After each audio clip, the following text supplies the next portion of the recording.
देखो, नेक्स्ट जो हम लोग का टॉपिक है वो है टॉर्क। अभी तक जो हम लोग पढ़ रहे थे वो ये था कि अगर कोई बॉडी रोटेट कर रहा है तो हम लोग फाइंड आउट कर रहे थे कि उसका स्पीड, एक्सेलरेशन क्या है, एंगुलर वेलोसिटी क्या है, उसने कितना एंगुलर डिस्प्लेसमेंट किया। बट हम लोग कॉज ऑफ रोटेशनल मोशन नहीं पढ़ रहे थे कि वो रोटेशन क्यों कर रहा है, उसके पीछे का रीजन क्या है, कॉज क्या है। तो वो कॉज है आपका टॉर्क। ठीक है ना। तो आज हम लोग पढ़ेंगे रोटेशनल मैकेनिक्स का dynamic part, that is considering the cause of rotation motion also. ठीक है। टॉर्क को जनरली टॉ से रिप्रेजेंट करते हैं। ओके, इस तरह से साइन होता है। जैसे कोई बॉडी को मूव कराने के लिए फोर्स जरूरी है, उसी तरह से किसी बॉडी को रोटेट कराने के लिए टॉर्क का होना बहुत जरूरी है। ओके, बिना टॉर्क के कोई बॉडी रोटेट नहीं कर सकता। इसको एग्जांपल से समझो कि मान लो आपके पास एक रॉड है, इस टाइप का एक रॉड है, और इस रॉड को आपने जो है इस पॉइंट पर फिक्स कर दिया। यहाँ से ये इसका एक्सिस है। ठीक है, ये इसका एक्सिस है, लाइक दिस। फिर आपने क्या किया, यहाँ पर एक फोर्स अप्लाई कर दिया इस तरह से। तो आपने नोटिस किया कि जैसे ही आपने यहाँ पर फोर्स अप्लाई किया, ये जो रॉड है वो इस तरह से रोटेट कर गया। ठीक है, इस तरह से रोटेट कर गया। मान लो पहले यहाँ था, थोड़ी देर बाद रोटेट करके उसका पोजीशन जो है वो चेंज हो गया। ओके, ये पोजीशन पर वो आ गया। तो उसने कुछ एंगुलर डिस्प्लेसमेंट ट्रैवल किया। ओके, इसका कुछ एंगुलर वेलोसिटी रहा होगा, कुछ एंगुलर एक्सीलरेशन रहा होगा। मगर ये बॉडी रोटेट क्यों किया, जैसे ही आपने फोर्स अप्लाई किया। तो देखो, यहाँ पर सिर्फ और सिर्फ फोर्स नहीं है, एक चीज और है, वो है इसका पोजीशन वेक्टर। यहाँ देखो, ये इसका एक्सिस और ये फोर्स है। फोर्स और एक्सिस के बीच में ये डिस्टेंस है। ओके, ठीक है। ये ऐसा फोर्स है जिसने बॉडी को रोटेट करा दिया। फोर्स का एक ऐसा इफेक्ट जो बॉडी को रोटेट कर दे, उसी फोर्स को, उसी इफेक्ट को कहते हैं torque. The rotating effect of force is called torque. आपने बॉडी पर फोर्स लगाया और बॉडी रोटेट कर गया, तो इस इफेक्ट को कहते हैं टॉर्क। इस फोर्स का एक रोटेटिंग इफेक्ट है, उसी को कहते हैं टॉर्क। ठीक है। हमेशा क्या होता था कि बॉडी पर बॉडी होता था, उस पर आप फोर्स लगाते थे, तो ये बॉडी जो है वो मूव कर जाता था। ये बॉडी है एफ, फोर्स आपने इस पर अप्लाई किया। ओके, ये बॉडी एम है जिसका मास एम है, इस पर आपने फोर्स अप्लाई किया, तो ये बॉडी जो है वो मूव करने लगता था। मगर यहाँ पर जब आपने फोर्स लगाया तो बॉडी रोटेट कर गया। ठीक ना। तो हम लोग कहते हैं कि यहाँ पर फोर्स एक्ट नहीं कर रहा है, फोर्स का रोटेटिंग इफेक्ट एक्ट कर रहा है। Okay, rotating effect of force, rotating effect of force. इसी रोटेटिंग इफेक्ट ऑफ फोर्स को हम लोग जानते हैं टॉर्क के नाम से। तो आप कहोगे इस रॉड पर मैंने क्या अप्लाई किया, टॉर्क अप्लाई किया। टॉर्क में दो चीज बहुत ही इंपॉर्टेंट है, एक तो फोर्स, ठीक है, मोस्ट इंपॉर्टेंट, और सेकंड जो है इस फोर्स का डिस्टेंस, कहाँ से, एक्सिस से। ओके, तो टॉर्क के लिए दो चीज का बहुत इंपॉर्टेंस है, एक तो कि आप कितना फोर्स अप्लाई कर रहे हो, और दूसरा इस फोर्स का जो है वो एक्सिस से डिस्टेंस कितना है, that is distance from axis. Okay, distance from axis. ठीक है। तो टॉर्क का हम लोग ने यहाँ से फॉर्मूला डिराइव कर लिया। Torque is equal to r F sine theta. Okay, r F sine theta, इस फॉर्मूले को मैं एक्सप्लेन कर रहा हूँ। ठीक है, आर एफ साइन थीटा। यहाँ पर आर क्या है, पोजीशन वेक्टर, पोजीशन वेक्टर।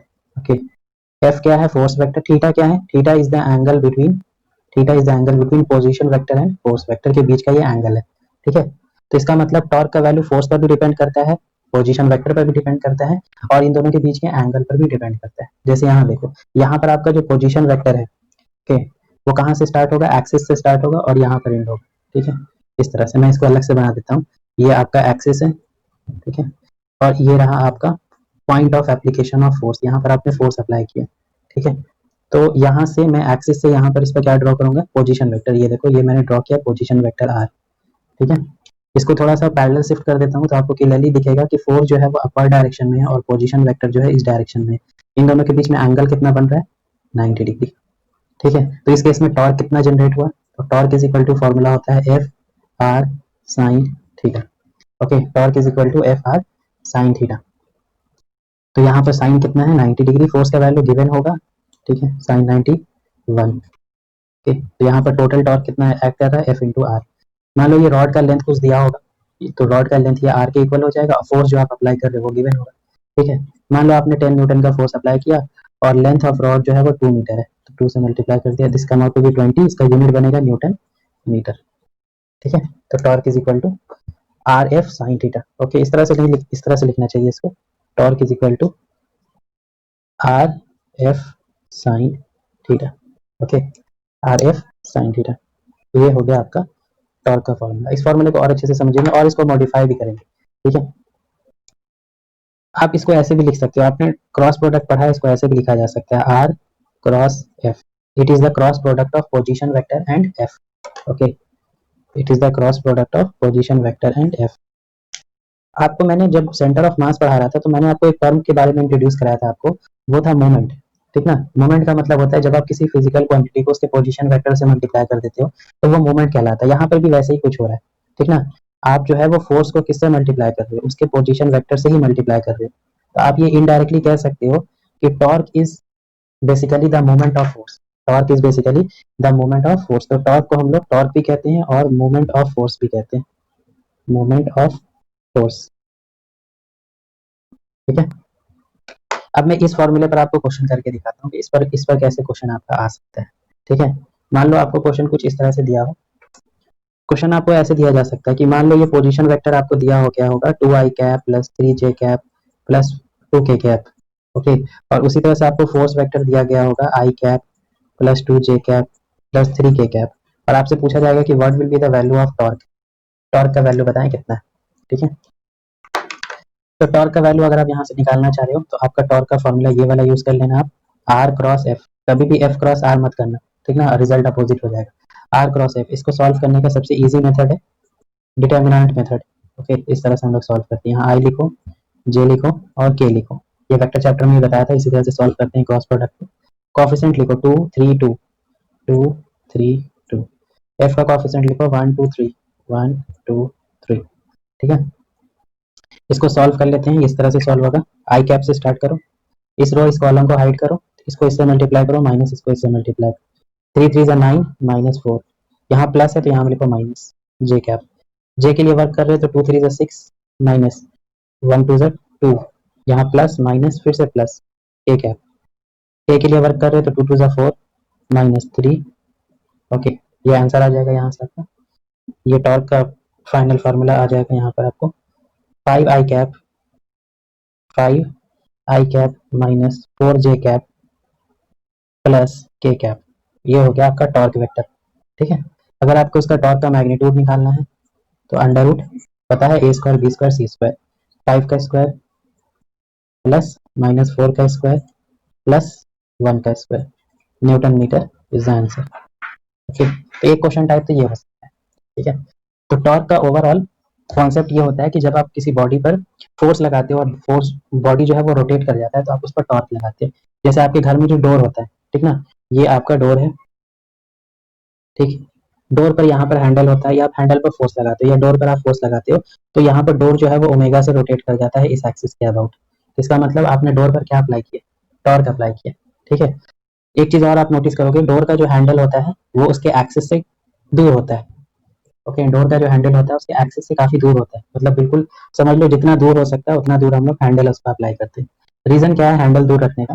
ठीक है, हैंडल दूर रखने से भी बेनिफिट ये होता है कि जब आप यहाँ पर फोर्स अप्लाई करोगे तो यहाँ पर टॉर्क जनरेट होगा, टॉर्क। और टॉर्क का फॉर्मूला होता है आर एफ साइन थीटा। ठीक है, तो जब आप हैंडल को दूर रखोगे तो आपके आर का जो वैल्यू है, आर क्या होता है, distance between force and axis, तो ये आर का वैल्यू आपका ज्यादा हो जाएगा। ठीक है, जिसकी वजह से ज्यादा टॉर्क जनरेट होगा। ज्यादा टॉर्क जनरेट होगा मतलब समझ रहे हो, आपका फोर्स अगर बहुत कम भी फोर्स लगाओगे, आर का वैल्यू ज्यादा रहेगा तो ज्यादा टॉर्क जनरेट हो जाएगा। ठीक है, कभी भी हैंडल आप नहीं देखोगे कि एक्सिस के पास लगाया जाता है, क्योंकि जब आप एक्सिस के पास लगा दोगे तो बहुत ज्यादा फोर्स लगाना पड़ जाएगा आपको इसको रोटेट करने के लिए। ठीक है, तो ये कॉन्सेप्ट हम लोग डे टू डे लाइफ में टॉर्क के बारे में देखते भी हैं। ठीक है, मैं इस पर भी आपको क्वेश्चन करा देता हूँ, आर एफ साइन थीटा पर क्वेश्चन कैसे आता है इस पर भी कराऊंगा। इसके बाद टॉर्क का एक और फॉर्मूला है वो भी जानेंगे और उस पर भी हम लोग क्वेश्चन करेंगे। नेक्स्ट क्वेश्चन ये कह रहा है आपको कि एक रॉड है जिसका लेंथ जो है वो 4 मीटर है और इस पर टोटल फोर्स एक्ट कर रहे हैं 2 न्यूटन, 10 न्यूटन, 2 न्यूटन और 4 न्यूटन फोर्स एक्ट कर रहे हैं। आपको बताना है कि इस टोटल बॉडी पर नेट टॉर्क कितना एक्ट कर रहा है। ठीक ना, और ये भी आप बताएंगे कि ये टॉर्क, ये जो है रॉड है वो कौन से डायरेक्शन में रोटेट करने वाला है इस एक्सिस के अबाउट, क्लॉकवाइज या एंटी क्लॉकवाइज।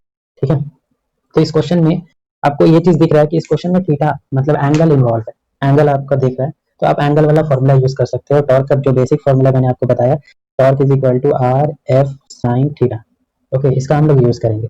नेमिंग कर देते हैं, इसको F1 फोर्स मानते हैं, इसको F2, इसको F3 और इसको F फोर्स। ठीक है, एक एक करके सभी की वजह से टॉर्क निकालते हैं। स्टार्ट करते हैं, ये आपका फॉर्मूला हो गया। स्टार्ट करते हैं, torque due to first force, तो 1 लिख देता हूँ। फॉर्मूला क्या है, F r sine theta. F, F कितना है फोर्स, 2 न्यूटन। आर क्या होता है, आर मतलब पोजीशन वेक्टर, यहाँ से यहाँ तक कितना डिस्टेंस है, एक्सिस से फोर्स तक का डिस्टेंस 4 मीटर का हाफ है, that is 2 metre, into sine theta. Sorry sine theta, मतलब theta is the angle between force vector and position vector. ये इसका पोजीशन वेक्टर है, देखो ऐसे, पोजीशन वेक्टर हॉरिजॉन्टल है, फोर्स वेक्टर वर्टिकल है, मतलब 90 डिग्री। साइन 90 क्या होता है 1। तो टॉर्क कितना जनरेट हुआ, 4 न्यूटन मीटर का टॉर्क जनरेट हुआ। कौन से डायरेक्शन में, डायरेक्शन की बात करेंगे तो देखो थोड़ा आपको प्रैक्टिकली सोचना पड़ेगा। ये रॉड है, यहाँ से फिक्स है, और फोर्स जो है वो ऐसे लग रहा है ऊपर, तो ये पेन कहाँ रोटेट कर रहा है, एंटी क्लॉकवाइज। तो ये रहा एंटी क्लॉकवाइज ऐसे। और एंटी क्लॉकवाइज को जनरली हम लोग क्या लेते हैं, पॉजिटिव लेते हैं, ये कन्वेंशन है, ठीक है। तो ये हो गया टॉर्क का मैग्नीट्यूड और ये हो गया उसका डायरेक्शन, मतलब ये वाला जो फोर्स है ना, ये इस रॉड को एंटी क्लॉकवाइज डायरेक्शन में घुमाना चाह रहा है, ठीक है। आगे बढ़ते हैं, torque due to second force like this, इसकी बात करेंगे, देख लेते हैं formula. F r sine theta, F कितना है 2, एक्सिस से लेकर के यहाँ तक का पोजीशन वेक्टर का मैग्नीट्यूड कितना बनेगा 4 मीटर, इनटू पोजीशन वेक्टर। देखो इसमें यहाँ से ड्रॉ करोगे आप पोजीशन वेक्टर, तो इस तरह से ही पोजीशन वेक्टर होगा, ओके। और फोर्स भी इसी डायरेक्शन में है, तो दोनों के बीच में एंगल कितना होगा 0 डिग्री, और साइन 0 जो होता है वो 0 होता है, मतलब ये जो है वो कोई टॉर्क जनरेट नहीं कर पाएगा, 0 न्यूटन मीटर। सिंपल सी बात है, आप ऐसे समझो ना, ये पेन है, यहाँ से हिंज है, यहाँ से फिक्स है, और आप फोर्स ऐसे लगा रहे हो, तो ये रोटेट थोड़ी करा पाएगा, ये तो बॉडी को मूव कराने की कोशिश करेगा, ये वाला फोर्स जो हॉरिजॉन्टल लगेगा, ठीक है। Next, torque due to F3, इसका फोर्स कितना है 4 न्यूटन, यहाँ से यहाँ तक का पोजीशन वेक्टर 2 मीटर होगा, उसका मैग्नीट्यूड 2 मीटर। दोनों के बीच में एंगल कितना होगा, ये रहा पोजीशन वेक्टर और ये रहा फोर्स, एंगल 90 बन रहा है, sine 90 degree, that is 1। Answer आया 8 न्यूटन मीटर, ठीक है। अब ये इसको कौन से डायरेक्शन में रोटेट कराएगा, ये यहाँ से फिक्स है, फोर्स ऊपर से लग रहा है, क्लॉकवाइज में रोटेट कराएगा। जब एंटी क्लॉकवाइज को आपने पॉजिटिव लिया है तो क्लॉकवाइज अपने आप क्या हो जाएगा, नेगेटिव, ठीक है। Last, torque due to this force, ठीक है। फोर्स कितना है 10 न्यूटन, 10 न्यूटन। आर यहाँ से यहाँ तक का पोजीशन वेक्टर, यहाँ से यहाँ तक पोजीशन वेक्टर ड्रॉ करोगे, तो पोजीशन वेक्टर का मैग्नीट्यूड कितना आएगा 4 मीटर, इनटू पोजीशन वेक्टर इस तरह से, पोजीशन वेक्टर जो है वो ऐसे है, और ये एफ जो है वो ऐसे है, तो एंगल कितना बन रहा है 37 डिग्री। तो यहाँ लिखोगे साइन 37 डिग्री, साइन 37 का वैल्यू होता है 3/5, तो ये आ जाएगा 8 न्यूटन मीटर। ये कौन से डायरेक्शन में रॉड को रोटेट कराएगा, तो रॉड यहाँ से फिक्स है, फोर्स ऐसे लग रहा है लाइक दिस, तो ऐसे जब फोर्स लगाओगे तो ये रॉड कैसे रोटेट कर गया, एंटी क्लॉकवाइज डायरेक्शन में, जिसको आपने पॉजिटिव लिया हुआ। तो दो टॉर्क पॉजिटिव में है और एक टॉर्क नेगेटिव में है, तो नेट टॉर्क कितना हो गया, नेट टॉर्क इन दोनों को ऐड करो, दैट इज 4 प्लस 8, और इसको माइनस करो, -8, ये कैंसिल, टोटल फोर्स जो आ रहा है वो 4 न्यूटन मीटर आ रहा है और पॉजिटिव आ रहा है, ठीक है। इसका मतलब ये हो गया कि ये कौन से डायरेक्शन में रोटेट करने वाला है, एंटी क्लॉकवाइज डायरेक्शन में, like this, this is the answer. तो जब भी क्वेश्चन में आपको थीटा दिखाई दे, एंगल, ठीक ना, थीटा आपको दिखे, तो आपको मैं रिकमेंड करूंगा कि ये फॉर्मूला आप यूज करो, ठीक है। वैसे एक फॉर्मूला और है, उसको भी यूज कर सकते थे आप, उसको क्या है फॉर्मूला, उसको समझेंगे नेक्स्ट क्वेश्चन टाइप में। ये है टॉर्क से रिलेटेड नेक्स्ट कॉन्सेप्ट, ठीक है, या टॉर्क से रिलेटेड नेक्स्ट फॉर्मूला का फॉर्मेट, ठीक है।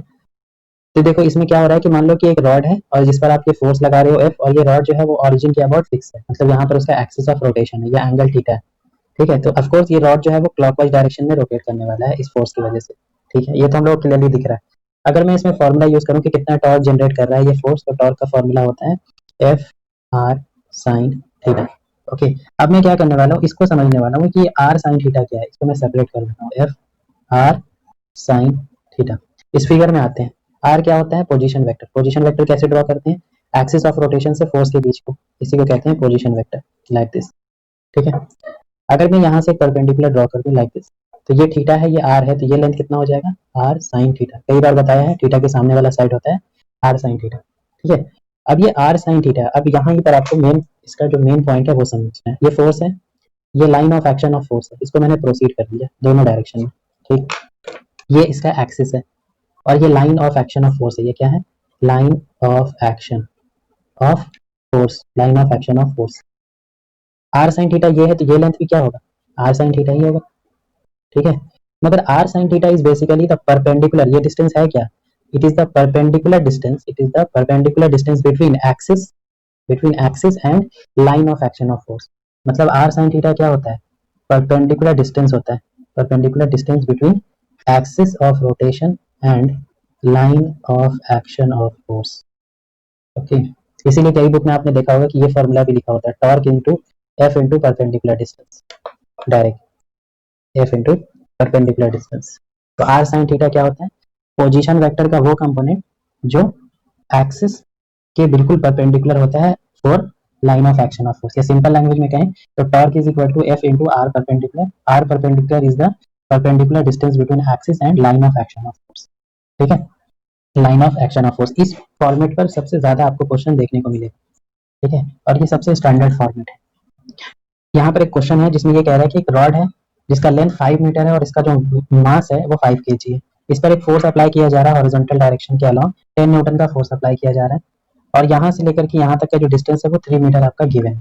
तो आपको बताना है total torque acting on this rod, total torque acting on this rod, मतलब इस टोटल सिस्टम पर, मतलब इस टोटल रॉड वाले सिस्टम पर नेट टॉर्क कितना एक्ट कर रहा है, ये आपको बताना है डायरेक्शन के साथ। ठीक है, तो देखो एक तो टॉर्क इसकी वजह से जनरेट होगा, नो डाउट, वो हम लोग क्लियरली दिख रहा है, प्रैक्टिकली भी सोच सकते हो, यहाँ से फिक्स है फोर्स ऐसे लग रहा है क्लॉकवाइज डायरेक्शन में ये रोटेट कराएगा।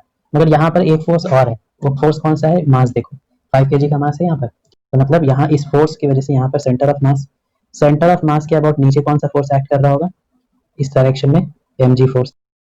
अब मुझको दिख रहा है कि ये mg फोर्स की वजह से भी टॉर्क जनरेट हो सकता है। ठीक है, mg force centre of mass के about always in vertical direction में एक्ट करता है, तो ये mg की वजह से भी हम लोग को फोर्स चेक है, mg की वजह से भी हम लोग को टॉर्क को चेक करना पड़ेगा।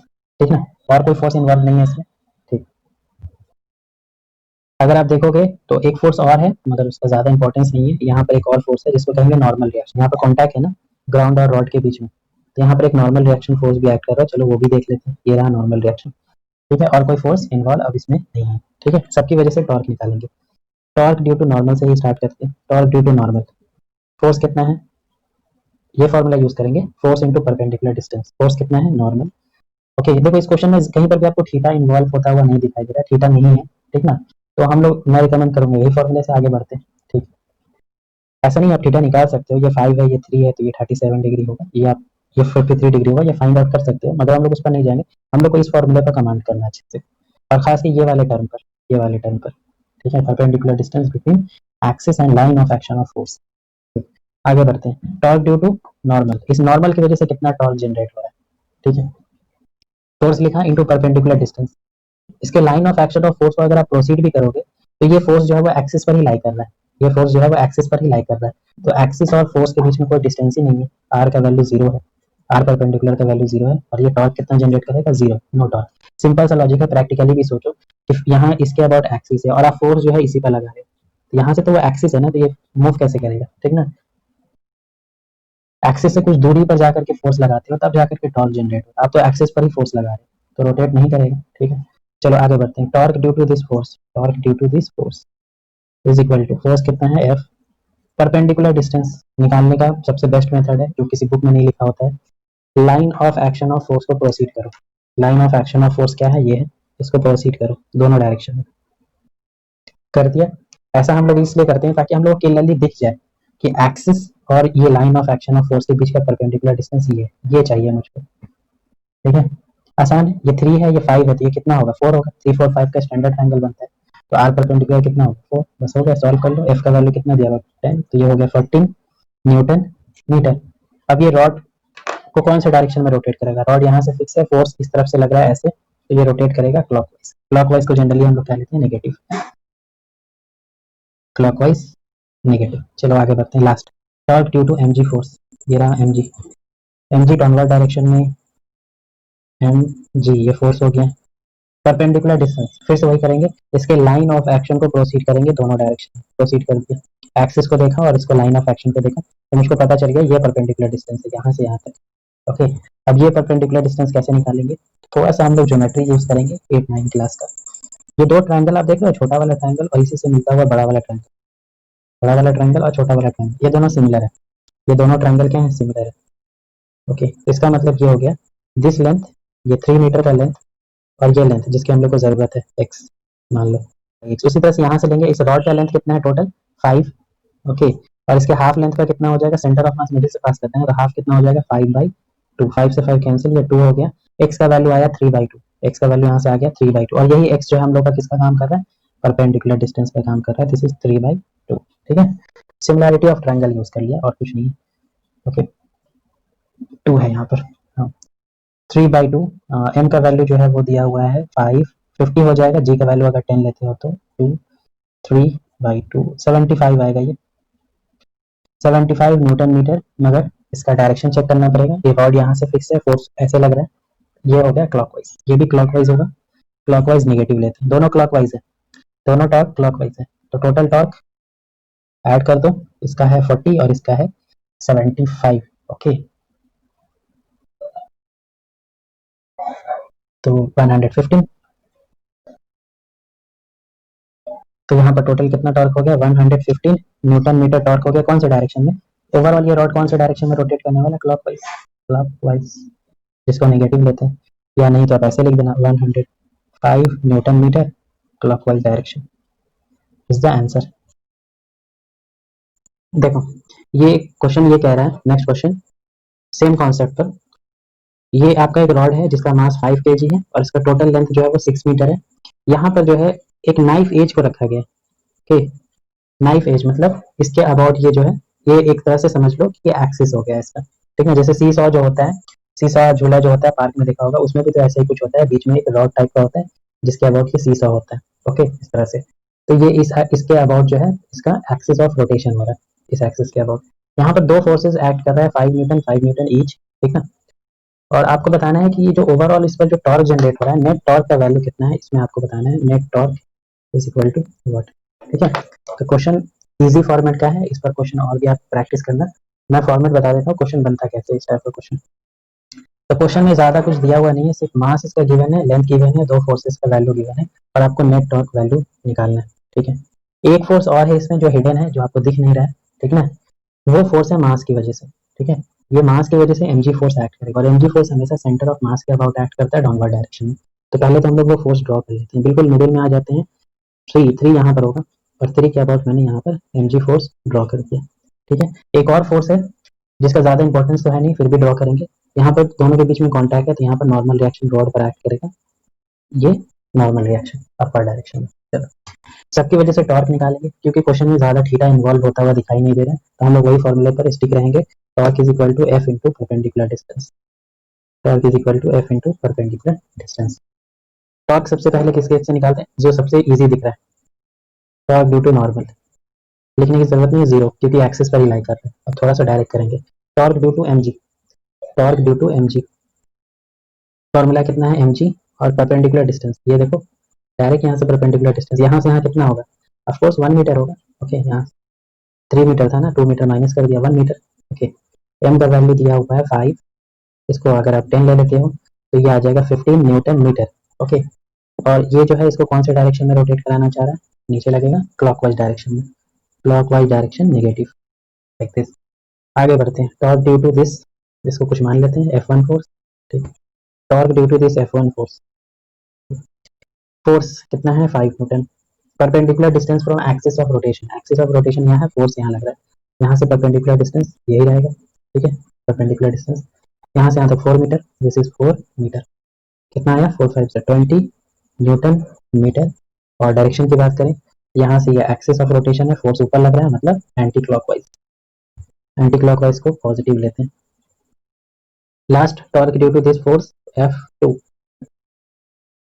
Torque due to this F2 force, force कितना है 5 न्यूटन, एक्सिस से परपेंडिकुलर डिस्टेंस डायरेक्ट है, 2 मीटर का डिस्टेंस है, 5 टू 10 न्यूटन मीटर, ओके ये एक्सिस है, ऐसे फोर्स लग रहा है, कौन सा direction, clockwise direction, clockwise direction negative, तो जो जो सेम डायरेक्शन में उनको ऐड करो और जो अपोजिट में है उससे माइनस कर दो, ये दोनों सेम डायरेक्शन में है, तो नेट टॉर्क सबकी वजह से टॉर्क ऐड करो तो ये तो जीरो ही हो गया, इसका कितना है नेगेटिव में है, ये नेगेटिव 15, ये पॉजिटिव 20 और ये negative 10, negative 40 newton metre, negative में आने का मतलब समझ गए, क्योंकि नेगेटिव हम लोग ने किसको माना हुआ क्लॉकवाइज को, तो नेट टॉर्क का आंसर हो गया 40 न्यूटन मीटर, नेट टॉर्क इस पर एक्ट कर रहा है, और ये रॉड जो है वो ओवरऑल क्लॉकवाइज डायरेक्शन में रोटेट करने वाला है, clockwise direction is the answer. Torque से रिलेटेड, टॉर्क से मिलता जुलता एक और आपको टॉपिक पढ़ना है जिसका नाम है कपल, ओके, टॉर्क और कपल एक दूसरे से बिल्कुल जुड़े हुए हैं, कपल का यहाँ पर मतलब ये होता है कि मान लो ये आपका एक रॉड है और ये इस एक्सिस के अबाउट ये रोटेट कर सकता है, ठीक है। आपने यहाँ पर एक फोर्स लगाया F1 और यहाँ पर एक फोर्स लगा दिया इस तरह से अपोजिट डायरेक्शन में F2, तो क्लियरली आपको दिख रहा है कि ये रोटेट करने वाला है इस डायरेक्शन में, ऐसे रोटेट करना स्टार्ट कर देगा ये, ठीक है। तो यहाँ पर आप कहोगे कि ये फोर्स ने भी टॉर्क जनरेट किया, इस फोर्स ने भी टॉर्क जनरेट किया, ठीक है। मगर यहाँ पर जो है दो टॉर्क जनरेट हुआ है, इस फोर्स की वजह से भी और इस फोर्स की वजह से। तो ये टॉर्क को हम लोग कपल तब कहेंगे, या कपल वो सिचुएशन होता है जब ये कंडीशन सेटिस्फाइड हो, दो फोर्सेज इन्वॉल्व होने चाहिए F1 और F2, ठीक है। दोनों फोर्सेज का मैग्नीट्यूड क्या होना चाहिए, सेम होना चाहिए, मैग्नीट्यूड सेम होना चाहिए। दोनों फोर्सेज का जो डायरेक्शन है वो क्या होना चाहिए, अपोजिट होना चाहिए, like this, F1 opposite to that of F2। और दो तीन ये जो दोनों फोर्स हैं ये दोनों एक दूसरे के पैरेलल एक्ट करना चाहिए, ओके, पैरेलल होने चाहिए। तो ये तीनों कंडीशन यहाँ पर सेटिस्फाइड होता हुआ दिख रहा है। मान लो ये 5 न्यूटन का फोर्स एक्ट कर रहा है और यहाँ पर भी 5 न्यूटन का फोर्स एक्ट कर रहा है, दोनों फोर्स का मैग्नीट्यूड सेम, डायरेक्शन अपोजिट, और दोनों एक दूसरे के पैरेलल है, ये इस तरह से, ये इस तरह से पैरेलल है। तो इस सिचुएशन में क्या जनरेट होता है, कपल जनरेट होता है। इसको हम लोग कहते हैं टॉर्क नहीं कहेंगे, इसको कपल कहेंगे। कपल मतलब दो, ओके। तो यहाँ पर दो फोर्सेज होने चाहिए equal and opposite, equal and opposite and parallel to each other. तो वो क्या जनरेट करते हैं, तो यहाँ पर इनडायरेक्टली कह सकते हो कि टॉर्क ही जनरेट होता है, मगर इस सिचुएशन को हम लोग कहते हैं कि यहाँ पर कपल जनरेट हुआ है, ठीक है। और इसका बेस्ट एग्जांपल है आपका बाइसाइकिल होता है ना, बाइसाइकिल का जो पैडल होता है, ओके, इस तरह से पैडल होता है यहाँ पर ऐसे, और ये इस तरह से, लाइक दिस। तो पैडल पर आप क्या लगाते हो, फोर्स लगाते हो, एक ही साथ दो फोर्स लगाते हो, एक बार इस पैडल पर लगाते हो, एक बार इस पैडल पर आप फोर्स लगाते हो। ये दोनों फोर्सेज जो आप अप्लाई करते हो, ठीक है, दोनों फोर्सेज का डायरेक्शन सेम, अपोजिट डायरेक्शन, दोनों एक दूसरे के पैरेलल। तो आप कहोगे कि मैंने बाइसाइकिल के पैडल पर क्या क्रिएट किया, कपल क्रिएट किया, ओके। और इस कपल की वजह से आपको क्या मिला, टॉर्क, ओके। और इस टॉर्क की वजह से क्या मिला आपको, रोटेशन, व्हील आपका जो है वो रोटेट करने लगा, लाइक दिस। तो आप कह सकते हो कि torque is generated from couple. मान लो आपका एक पैडल नहीं है, ओके, या ये जो रॉड है इसमें से एक फोर्स हटा दो, ठीक है, एक ही फोर्स एक्ट कर रहा है। तो जब एक ही फोर्स एक्ट करे और बॉडी रोटेट करे तो वहां पर हम लोग टर्म यूज करते हैं टॉर्क, ओके। और जब दो फोर्स एक्ट करे अपोजिट डायरेक्शन में, ठीक है, मैग्नीट्यूड सेम हो, तब हम लोग वर्ड यूज करते हैं कपल। तो ये दोनों एक दूसरे से बहुत ज्यादा अलग नहीं है, दोनों एक दूसरे से लिंक ही है। तो जहां पर भी आपको कपल दिखे तो आप कह सकते हो कि यहाँ पर टॉर्क जनरेट हो सकता है, यहाँ पर टॉर्क जनरेट होगा, ठीक है। जैसे एक फिर से एक समझ लो, मान लो ये रॉड है ऐसे रखा हुआ है इंक्लाइंड, यहाँ से इसका एक्सिस ऑफ रोटेशन है, यहाँ पर आपने फोर्स अप्लाई किया लाइक दिस, यहाँ पर फोर्स अप्लाई किया लाइक दिस, ठीक है। ये दोनों फोर्स का एफ वैल्यू दिया हुआ है, लेंथ ऑफ रॉड जो है वो एल दिया हुआ है, और ये जो थीटा दिया हुआ है कि ये जो है ना ये एंगल थीटा बन रहा है। तो बताओ इसमें कितना टॉर्क जनरेट हुआ। सबसे पहले देखो कि टॉर्क जनरेट होगा या नहीं होगा, तो आप कहोगे ऑफकोर्स होगा, ये कपल का फॉर्मेशन कर रहा है, ये दोनों फोर्सेस का मैग्नीट्यूड सेम है, डायरेक्शन अपोजिट है, दोनों एक दूसरे के पैरेलल है, तो क्या जनरेट करेंगे, कपल जनरेट करेंगे। और जब कपल जनरेट होता है तो टॉर्क अपने आप जनरेट हो जाता है, ठीक है। टॉर्क टॉर्क का फॉर्मूला क्या होता है, force into perpendicular distance. Force कितना ऐड कर रहा है, कोई भी एक फोर्स ले लो, दोनों तो सेम ही, into perpendicular distance, into perpendicular distance. तो देखो ये फोर्स और ये फोर्स, कपल की वजह से जो टॉर्क जनरेट होता है उसका फॉर्मूला डिराइव कर रहा हूँ, torque is equal to force into perpendicular distance. तो यहाँ पर परपेंडिकुलर डिस्टेंस जो है वो कौन सा परपेंडिकुलर डिस्टेंस होगा, इन दोनों फोर्स के बीच का परपेंडिकुलर डिस्टेंस आपको लेना है, ओके। आप कहोगे ऐसे कैसे हो गया, इन दोनों के बीच का थोड़ी लेते थे, यहाँ पर हम लोग लेते थे एक्सिस और इसके बीच का डिस्टेंस, ठीक है, आपका कहना सही है, मगर अगर आप चाहते हो तो वो भी डिराइव हो जाएगा। अगर मैं कहूँ कि इस फोर्स की वजह से कितना टॉर्क जनरेट होगा, टो वन मान लो, इस फोर्स की वजह से कितना जनरेट होगा, टो टू मान लो, ठीक है, ठीक। तो इस एक्सिस से यहाँ से परपेंडिकुलर डिस्टेंस कितना है, ये एक्सिस, ये परपेंडिकुलर डिस्टेंस, ये रहा perpendicular distance for this case, ठीक। उसी तरह से इसके लिए कितना डिस्टेंस होगा परपेंडिकुलर डिस्टेंस, ये रहा perpendicular distance for this force, second वाले के लिए, ठीक है। तो टोटल टॉर्क कितना जनरेट हुआ, तो दोनों को जब आप ऐड करोगे, ये भी इसको क्लॉकवाइज रोटेट कराना चाह रहा है, ये भी क्लॉकवाइज रोटेट कराना चाह रहा है, दोनों फोर्सेस। तो दोनों का टॉर्क जब आप ऐड करोगे तो ये परपेंडिकुलर डिस्टेंस भी आपस में क्या हो जाएंगे, ऐड हो जाएंगे। तो ये परपेंडिकुलर डिस्टेंस देखो है क्या, यहाँ से लेकर के यहाँ तक, मतलब it is the perpendicular distance between the two forces, ठीक है। तो कपल के केस में जो है टॉर्क का फॉर्मेशन, टॉर्क का फॉर्मूला क्या हो जाता है, एनी ऑफ द फोर्सेस ले लो आप, okay, into distance between the forces. इस केस में आर परपेंडिकुलर क्या होता है, डिस्टेंस बिटवीन द फोर्सेस होता है। मैं लिख देता हूँ, इस पर ज्यादा क्वेश्चन आता है, ओके। 12th क्लास में थोड़ा एक यूज है इसीलिए बता रहा हूँ, 12th क्लास में इलेक्ट्रोस्टैटिक चैप्टर में अगर आ भी जाता है तो कोई बड़ी बात नहीं है, अगर नहीं भी पता होता तो आपको ये आंसर आ जाता। आप इसकी वजह से टॉर्क निकालते, इसकी वजह से टॉर्क निकालते, दोनों टॉर्क सेम डायरेक्शन में आता है, ऐड करते आंसर हो जाता। अगर कपल का कॉन्सेप्ट क्लियर होता तो आप इसमें डायरेक्ट भी कह सकते थे कि टॉर्क का फॉर्म, कपल की वजह से जो टॉर्क जनरेट होता है उसका डायरेक्ट फॉर्मूला होता है F इंटू परपेंडिकुलर डिस्टेंस, और यहाँ पर ये जो है R perpendicular is the perpendicular distance between the two forces, between the two forces. ठीक है, इसका बेस्ट एग्जांपल है जब जो है, एक तो पैडल वाला एग्जांपल मैंने बता दिया, एक जो है कोई भी बॉटल होता है उसका कैप जब आप ओपन करते हो तो उसके बॉटल का कैप ओपन करने के लिए आप नोटिस करो कि आप करते क्या हो।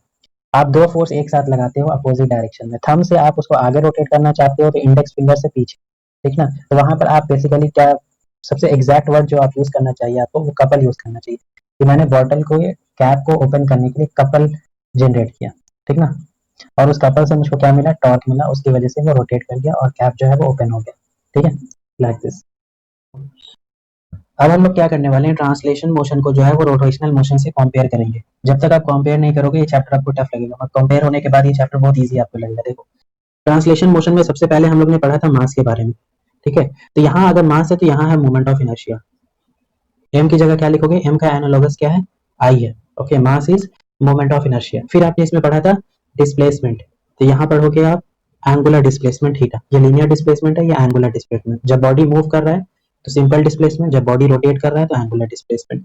ये है लीनियर वेलोसिटी, तो ये है एंगुलर वेलोसिटी। ये बॉडी मूव कर रहा है, सिंपल वेलोसिटी मतलब लीनियर वेलोसिटी, अगर बॉडी रोटेट कर रहा है तो ओमेगा उसके लिए लिखते हैं। यहाँ पे पढ़ा था आपने एक्सेलरेशन, यहाँ पढ़ोगे एंगुलर एक्सेलरेशन, ठीक है। जो जो फॉर्मूला यहाँ पर आपने पढ़ा था वो सारा फॉर्मूला यहाँ पर भी वैलिड है। जैसे आपने पढ़ा था velocity is equal to displacement upon time, यहाँ पढ़ा था आपने velocity is equal to displacement upon time, तो यहाँ पर omega is equal to theta by t, ठीक है। यहाँ आपने पढ़ा था acceleration is equal to v by t, तो यहाँ पर भी angular acceleration alpha is equal to omega by t, सब वैलिड है। यहाँ आपने पढ़ा था फोर्स के बारे में, तो यहाँ पढ़ोगे टॉर्क के बारे में। तो फोर्स का एनालॉगस क्या है, टॉर्क। फोर्स की वजह से बॉडी मूव करता है तो टॉर्क की वजह से बॉडी रोटेट करता है, ठीक है। फोर्स का फॉर्मूला आपने पढ़ा था मास इनटू एक्सेलरेशन, तो यहाँ पर पढ़ोगे मास का एनालॉगस आई और ए का एनालॉगस अल्फा, ठीक है। इसका डेरिवेशन भी है, शॉर्ट शॉर्ट डेरिवेशन आपके पेपर में आएगा नहीं, इसलिए मैं कहूंगा कि कंपेयर करके याद कर लो। फोर्स की जगह टॉर्क और मास की जगह आई, ए की जगह alpha. Torque is equal to I alpha. Force का एक और फॉर्मूला भी था, ओके, जिसका नाम था डीपी बाई डी टी, मतलब rate of change of linear momentum, ठीक है। तो यहाँ पर टॉर्क का एक और फॉर्मूला हो जाएगा DL by D T, rate of change of angular momentum, ठीक है। अब एंगुलर मोमेंटम को हम लोग डिटेल में पढ़ेंगे, ठीक है। जैसे कंपेयर करोगे तो इतना तो पता है कि momentum is equal to mass into velocity होता है, तो एंगुलर मोमेंटम मास की जगह आई लिखोगे और वी की जगह पर ओमेगा लिखोगे। कंपेयर कर लोगे तो अभी पता चल जाएगा कि एंगुलर मोमेंटम का फॉर्मूला आई ओमेगा आएगा, ठीक है। आगे प्रूफ भी कर देंगे इसको। जैसे आपने पढ़ा था power is equal to F dot v, उसी तरह से ये हो जाएगा power is equal to torque dot omega. Work का फॉर्मूला होगा फोर्स डॉट डिस्प्लेसमेंट, ये आपने पढ़ा था फोर्स डॉट डिस्प्लेसमेंट, तो यहाँ वर्क का फॉर्मूला हो जाएगा torque dot angular displacement, like this. इस तरह से आप कंपेयर करते चले जाओगे, इजीली सॉल्व पता चला जाएगा। इस टॉपिक पर मैं आपसे क्वेश्चन कराने जा रहा हूँ, torque is equal to I alpha. अगर कोई बॉडी रोटेट कर रहा है, ठीक है, कौन सा बॉडी, रिजिड बॉडी, मैंने स्टार्टिंग में ही बता दिया था हम लोग का बॉडी कैसा होने जा रहा है, रिजिड बॉडी होने जा रहा है। कोई बॉडी, रिजिड बॉडी अगर रोटेट कर रहा है तो उसमें जो टॉर्क लग रहा है वो आई इंटू अल्फा, आई क्या है, मोमेंट ऑफ इनर्शिया, जो हम लोग ने बहुत डिटेल में पढ़ लिया है, और into alpha is angular acceleration. इस पर हम लोग कुछ क्वेश्चन करते हैं। देखो क्वेश्चन कह रहा है कि एक सॉलिड सिलेंडर है जिसका मास जो है वो 50 केजी है, इसका रेडियस जो है वो 0.5 मीटर है। आप बताओ इसमें टेंशन कितना प्रोड्यूस करना चाहिए सच दैट इसका जो रोटेट कर रहा है, ये इसका जो रेवोल्यूशन है वो हो जाए, अल्फा का वैल्यू जो हो जाए 2 रेवोल्यूशन पर सेकंड स्क्वायर, मतलब ये 2 रेवोल्यूशन पर सेकंड स्क्वायर के एक्सेलरेशन से रोटेट करने लगे। तो बताओ कितना टॉर्क यहाँ पर अप्लाई करना, सॉरी कितना यहाँ पर टेंशन फोर्स अप्लाई करना चाहिए। क्योंकि जैसे ही आप स्ट्रिंग को जो है, जो इसमें राउंड किया हुआ है, स्ट्रिंग को नीचे पुश करोगे तो क्या होगा कि ये रोटेट करने लगेगा इस एक्सिस के अबाउट। तो आपको बताना है कि ये टेंशन फोर्स मुझको कितना अप्लाई करना चाहिए सच दैट इसका जो एंगुलर एक्सेलरेशन है वो 2 रेवोल्यूशन पर सेकंड स्क्वायर हो जाए, ठीक है। तो यहाँ पे बात रोटेशन की हो रही है, जिसका मतलब यहाँ पर जो है वो टॉर्क जनरेट हो रहा होगा। टॉर्क कौन जनरेट कर रहा होगा, तो टॉर्क का फॉर्मूला होता है आई इंटू अल्फा, आई इंटू अल्फा। ये टॉर्क का फॉर्मूला जो है आई इंटू अल्फा किसके लिए होता है, रिजिड बॉडी के लिए। तो ये रहा रिजिड बॉडी, सॉलिड सिलेंडर जो रोटेट कर रहा है। मगर ये टॉर्क जनरेट कौन कर रहा है, टॉर्क का फॉर्मूला होता है फोर्स इंटू परपेंडिकुलर डिस्टेंस, ये मैंने आपको बताया था, is equal to I alpha. यहाँ पे वो कौन सा फोर्स है जो टॉर्क जनरेट कर रहा है, तो यहाँ पे दो फोर्स है जो एक्ट कर रहा है, एक तो ये टेंशन फोर्स डाउनवर्ड डायरेक्शन में, और एक और फोर्स है जो इसका है सेंटर ऑफ मास, क्या अबाउट एमजी फोर्स, ओके। तो torque due to mg force, ये तो कोई टॉर्क जनरेट नहीं करेगा क्योंकि एक्सिस से ही पास कर रहा है। मैंने बताया था आपको पहले भी, जो एक्सिस से फोर्स पास करता है वो कोई भी टॉर्क जनरेट नहीं कर पाएगा।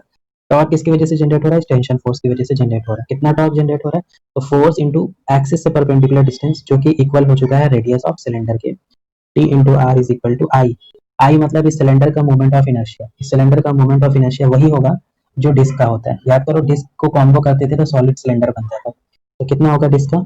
M R square by 2 into alpha. ठीक है, यहाँ पर आपको टेंशन का वैल्यू फाइंड आउट करना है। रेडियस का वैल्यू आपको दिया हुआ है 0.5, मास जो है इसका दिया हुआ है 50, सिलेंडर का रेडियस है 0.5 का स्क्वायर बाई 2। यहाँ पर अल्फा जो है वो चेंज करना पड़ेगा आपको, क्योंकि अल्फा जो है यहाँ पर रेवोल्यूशन पर सेकंड स्क्वायर में है, और अल्फा आपको किस में चाहिए था? रेडियन पर सेकंड स्क्वायर। ये ऐसा सिस्टम है ना, रेडियन पर सेकंड स्क्वायर। तो इसको आपको रेवोल्यूशन को रेडियन में कन्वर्ट करना पड़ेगा। ठीक है, रेवोल्यूशन को रेडियन में कन्वर्ट करना पड़ेगा। तो सिंपली आप कन्वर्ट कर सकते हो उसको।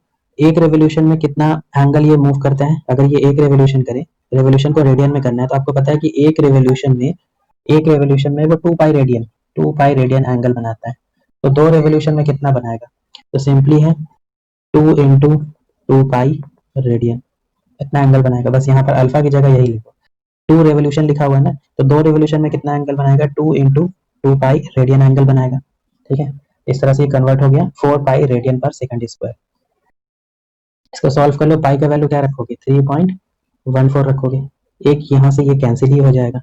ओके, ये 1/4 हो जाएगा, 4 से ये कैंसिल हो जाएगा, इस तरह से 2 से ये कैंसिल होगा, और आंसर जो है इसका आ जाएगा 157 न्यूटन इज द आंसर। ठीक है, तो एक चीज और देखो, क्योंकि आपने ट्रांसलेशन में वर्क एनर्जी पावर में एक चैप्टर पढ़ा था, work done by all the forces is equal to change in kinetic energy. Work done by all the forces is equal to change in kinetic energy, इसी को आपने नाम दिया था work energy theorem. Work energy theorem उसी तरह से यहाँ भी बना सकते हो। Work done by all the torque, work done by all the torque is equal to change in rotational kinetic energy. Rotational kinetic energy मतलब समझ रहे, रोटेशनल काइनेटिक एनर्जी का फॉर्मूला क्या होता है? जब ट्रांसलेशनल काइनेटिक एनर्जी का फॉर्मूला हाफ mv स्क्वायर है, तो रोटेशनल काइनेटिक एनर्जी का फॉर्मूला क्या हो जाएगा? हाफ आई की जगह, एक मास की जगह आई लिख दो और v की जगह ओमेगा स्क्वायर लिख दो। तो change in rotational kinetic energy कहने का मतलब half I final square minus half I initial angular velocity का square.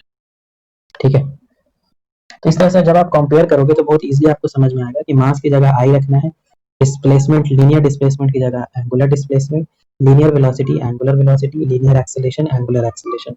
Force is equal to M A है तो torque is equal to I alpha होगा। Force is equal to DP by D T है तो torque is equal to D L by D T. यहाँ पर L क्या है? L है आपका एंगुलर मोमेंटम, तो यहाँ पी क्या है? पी है आपका लीनियर मोमेंटम। अगर पावर का फॉर्मूला एफ डॉट वी है तो यहाँ पावर का फॉर्मूला टॉर्क डॉट ओमेगा होगा। यहाँ वर्क का फॉर्मूला अगर फोर्स डॉट डिस्प्लेसमेंट है तो यहाँ पर वर्क का फॉर्मूला हो जाएगा टॉर्क डॉट डिस्प्लेसमेंट। यहाँ kinetic energy half M V square है तो यहाँ kinetic energy half I omega square. जो थ्योरम यहाँ वैलिड है वही थ्योरम यहाँ पर भी वैलिड है। Work energy theorem, work done by all the forces is equal to change in kinetic energy. यहाँ पर work done by all the torque is equal to change in rotational kinetic energy. Question next ये कह रहा है कि एक flywheel है जिसका रेडियस जो है वो 1 सेंटीमीटर है और इसका मास जो है वो 2 kg है, और इसमें जो फ्रीक्वेंसी है वो चेंज कराना है। इनिशियल फ्रीक्वेंसी 5 हर्ट्ज से चेंज करा करके इसको 10 हर्ट्ज करना है। तो बताओ कितना वर्क करना पड़ेगा? ओके, वर्क डन इसमें फाइंड आउट करना है कि फ्लाईव्हील का जो फ्रीक्वेंसी है, जो घूमने का जो स्पीड है उसको चेंज करना है। ठीक है, उसके फ्रीक्वेंसी को चेंज करना है, 5 हर्ट्ज से उसको 10 हर्ट्ज तक बनाना है, तो वर्क तो करना पड़ेगा। कितना वर्क करना पड़ेगा अगर रेडियस 1 सेंटीमीटर है और मास 2 kg? फ्लाईव्हील समझ रहे हो ना? फ्लाईव्हील सिंपली समझो कि एक डिस्क है। ओके, डिस्क को कह सकते हैं फ्लाईव्हील है। ठीक है, इसका रेडियस है r। ओके, और मास को हम लोग ले लेते हैं m। इसका इस एक्सिस के अबाउट जो रोटेशन हो रहा है उसको स्पीड करना है, ज्यादा स्पीड से इसको रोटेट कराना है आपको। तो आप एक चीज यहाँ नोटिस करो, यहाँ पर वर्क डन आपसे पूछा जा रहा है और यहाँ पर बात हो रही है स्पीड की, मतलब फ्रीक्वेंसी की। तो यहाँ पर इनडायरेक्टली आपको लग रहा है कि मुझको ये थ्योरम यूज करना चाहिए, work done is equal to change in rotational kinetic energy. तो हम लोग ने फॉर्मूला पढ़ा है work done by all the torque is equal to change in kinetic energy. तो यहाँ पर चेंज इन काइनेटिक एनर्जी लिखेंगे half I final omega square minus initial omega square. Okay, तो मोमेंट ऑफ इनर्शिया तो आप इसका बता दोगे, सॉलिड सिलेंडर है तो एम आर स्क्वायर बाई 2 होगा। ओमेगा निकाल लेते हैं क्योंकि आपको फ्रीक्वेंसी दिया हुआ है, ओमेगा लिखना है। इनमें एक रिलेशन होता है, आपको पता होगा, T is equal to 2 pi by omega होता है। ओके, तो ओमेगा इज इक्वल टू हो जाएगा 2 पाई बाई टी, और 1 बाई टाइम पीरियड होता है फ्रीक्वेंसी। तो इसका मतलब ओमेगा और फ्रीक्वेंसी में ये रिलेशन है, omega is equal to 2 pi f. यहाँ से एफ इज इक्वल टू आप लिख सकते हो omega is equal to 2 pi f, यही रहने दो, omega is equal to 2 pi f is equal to, इसमें 2 पाई कॉमन स्क्वायर करोगे तो 4 पाई स्क्वायर कॉमन हो गया, final frequency minus initial frequency का स्क्वायर, इसको सॉल्व करेंगे आंसर आ जाएगा। हाफ आई की जगह लिखोगे एम, सॉलिड सिलेंडर है ना ये, एम आर स्क्वायर बाई 2 हो जाएगा into 4 pi square, final frequency 10 का स्क्वायर माइनस इनिशियल फ्रीक्वेंसी 5 का स्क्वायर, तो ये सॉरी कैंसिल हो जाएगा इस तरह से। मास इसमें गिवन है, मास जो है वो 2 kg है, 2, रेडियस गिवन है 1 सेंटीमीटर, तो 0.01 का होल स्क्वायर, पाई की जगह आप लिखने वाले हो 3.14 का होल स्क्वायर, और ये 100 माइनस 25 दैट इज 75, इसको सॉल्व कर लेना है आपको, इसका आंसर आ जाएगा 1479 जूल इज द आंसर। तो अगर आपका ट्रांसलेशनल स्ट्रांग है तो आपका रोटेशनल भी स्ट्रांग होगा, नो डाउट। वहाँ बॉडी मूव करता था तो यहाँ बॉडी रोटेट करता है, वहाँ फोर्स लगाने से बॉडी में एक्सेलरेशन आता था, ये बॉडी है जिसका मास m है, इस पर आपने फोर्स लगाया तो ये a एक्सेलरेशन से मूव करने लगा। मगर यहाँ पर सिचुएशन क्या है कि ये बॉडी है रिजिड बॉडी, इस पर आपने फोर्स लगाया तो ये बॉडी जो है इस एक्सिस के अबाउट रोटेट करने लगा अल्फा एक्सेलरेशन से। तो यहाँ पर आपने क्या एग्जर्ट किया, टॉर्क एग्जर्ट किया। यहाँ पर इसका क्या लिखोगे, मास नहीं लिखोगे, इसका मोमेंट ऑफ इनर्शिया लिखोगे। तो इस तरह से आपको कंपेयर करते हुए पढ़ना है। तो जो क्वेश्चन आपका ट्रांसलेशनल में वैलिड था वो सारे क्वेश्चन यहाँ पर भी वैलिड